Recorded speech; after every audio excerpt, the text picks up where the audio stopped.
Beaucoup de personnes ont été choquées de voir une thérapeute se prendre en exemple, exprimer son expérience de vie, raconter qui elle est. Ils sont habitués à ce que les thérapeutes prennent une posture un peu de ChatGPT, retirent son humanité, ne vous raconte rien de lui et passe son temps à vous analyser sans que vous ayez à le connaître.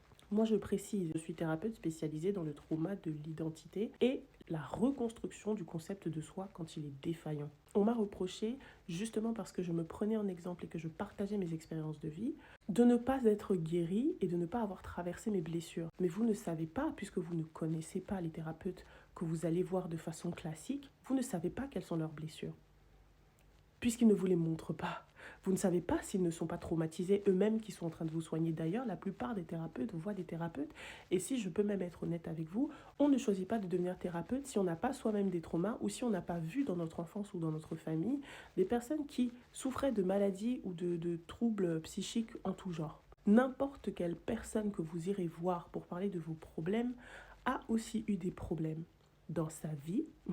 C'est incroyable que je doive le dire. Il y en a certains qui font le choix, comme moi, de vous en parler parce que j'estime que la thérapie par l'exemple, la thérapie par l'expérience fonctionne mieux que simplement une thérapie analytique purement intellectuelle sans expérimentation.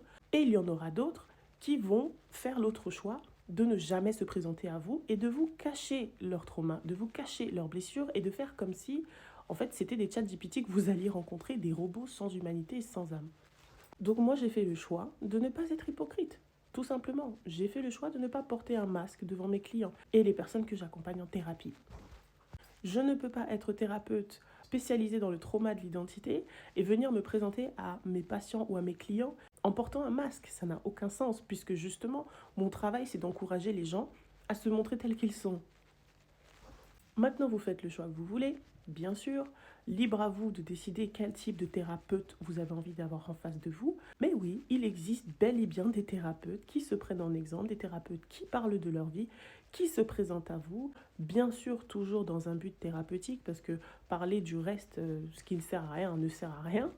Mais c'est vraiment important de casser cette idée, ce cliché, que tous les thérapeutes doivent être des ChatGPT et des robots sans âme. C'est faux, d'accord? C'est faux.